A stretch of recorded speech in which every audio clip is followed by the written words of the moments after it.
بسم اللہ الرحمن الرحیم۔ تفسیر روح البیان میں ہے، کفار مکہ نے ایک میٹنگ بلائی جس میں تمام مشرکین مکہ جمع ہوئے۔ میٹنگ کا ایجنڈا یہ تھا کہ معاذ اللہ رسول اللہ صلی اللہ علیہ وسلم کو شہید کر دیا جائے تاکہ یہ جس دین کی دعوت دیتے ہیں وہ سرے سے ہی ختم ہو جائے۔ میٹنگ کا سربراہ ابو جہل تھا۔ ابھی اجلاس شروع ہی ہوا تھا کہ ابلیس بھی انسانی شکل میں آ دھمکا۔ اس نے اجتماع کا سبب پوچھا تو اسے بتایا گیا کہ ہم یہاں رسول اللہ صلی اللہ علیہ وسلم کو شہید کرنے کی غرض سے جمع ہوئے ہیں۔ شیطان نے ابو جہل سے کہا، اے ابو الحکم، اگر تم اپنے بت کو حضور صلی اللہ علیہ وسلم کے آگے رکھ کر اسے سجدہ کرو گے تو وہ بولے گا جسے محمد صلی اللہ علیہ وسلم سنیں گے۔ ابو جہل کا بت تمام سرداران قریش کے بتوں سے زیادہ خوبصورت اور قیمتی تھا۔ اس نے جب شیطان سے یہ بات سنی کہ اس کا بت بولے گا تو مارے خوشی کے اچھلنے لگا۔ چنانچہ رسول اللہ صلی اللہ علیہ وسلم کو اذیت پہنچانے کا یہ نیا طریقہ سب نے بہت پسند کیا۔ ابو جہل نے فوراً اپنا بت اٹھایا اور اسے لے کر نبی کریم صلی اللہ علیہ وسلم کے سامنے جا رکھا۔ آپ کے سامنے رکھتے ہی بت کو سجدہ کیا اور کہنے لگا، ہم تیری عبادت کرتے ہیں اور تیرے قرب کے خواہش مند رہتے ہیں۔ یہ یعنی حضرت محمد صلی اللہ علیہ وسلم تیری وجہ سے ہمیں گالیاں دیتے ہیں اور تجھ ہی سے ہم مدد چاہتے ہیں کہ تم بھی ان کو یعنی حضرت محمد صلی اللہ علیہ وسلم کو گالیاں دو تاکہ ہمارے دل کو قرار ملے اور ان کو بھی معلوم ہو جائے کہ ہمارا خدا بھی بولتا ہے۔ ابو جہل کی عاجزی و انکساری پر بت حرکت میں آ گیا اور وہ بدبخت حضور صلی اللہ علیہ وسلم کو معاذ اللہ گالیاں دینے لگا۔ پیارے آقا صلی اللہ علیہ وسلم نے جب بت سے یہ آواز سنی تو غمگین اور ملول ہو کر ام المؤمنین حضرت خدیجہ رضی اللہ عنہا کے ہاں تشریف لے گئے۔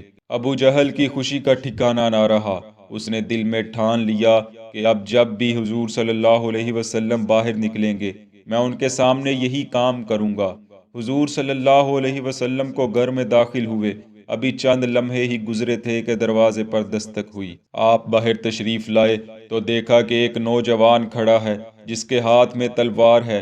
اس نے حضور صلی اللہ علیہ وسلم کو دیکھتے ہی سلام کیا اور التجا کی، آپ مجھے حکم فرمائیے تاکہ میں اس کی تعمیل کروں۔ آپ نے فرمایا، تم کون ہو؟ اس نے عرض کیا، میں جن ہوں۔ آپ نے فرمایا، تمہیں کتنی طاقت حاصل ہے؟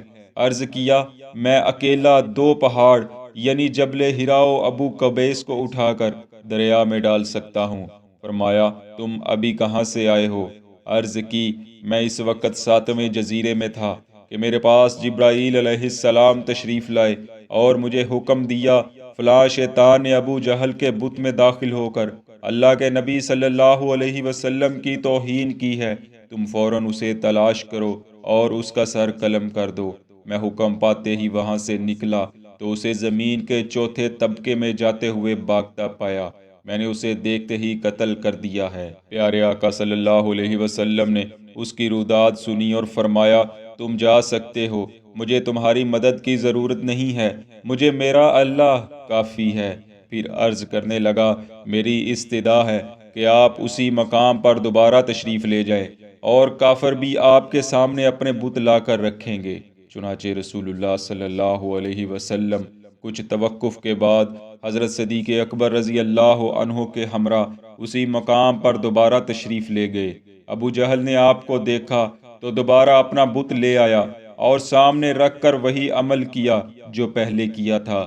اب کی بار ابو جہل کا بت حرکت میں آیا اور گالیاں دینے کی بجائے کلمہ طیبہ پڑھنے لگا اور بولا، میں بت ہوں، نہ نفع دیتا ہوں نہ نقصان، اور ان کے لیے بہت بڑی خرابی ہے جو اللہ تعالیٰ وحدہ لا شریک کو چھوڑ کر میرے سامنے سر جھکاتے ہیں۔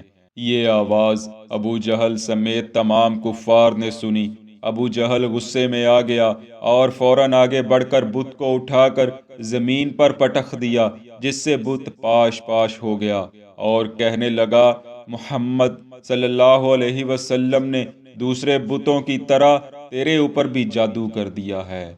دوستو، یہ واقعہ اپنی نوعیت کا منفرد واقعہ ہے۔ جو یقیناً آپ لوگوں نے پہلے نہیں سنا ہوگا۔ اس واقعے کے بارے میں اپنی قیمتی رائے سے ضرور آگاہ کریں۔ دعا ہے اللہ پاک ہمیں علم و عمل میں کمال عطا فرمائے اور اپنے قرب خاص کے سزاواروں میں شامل فرما لے۔ آمین۔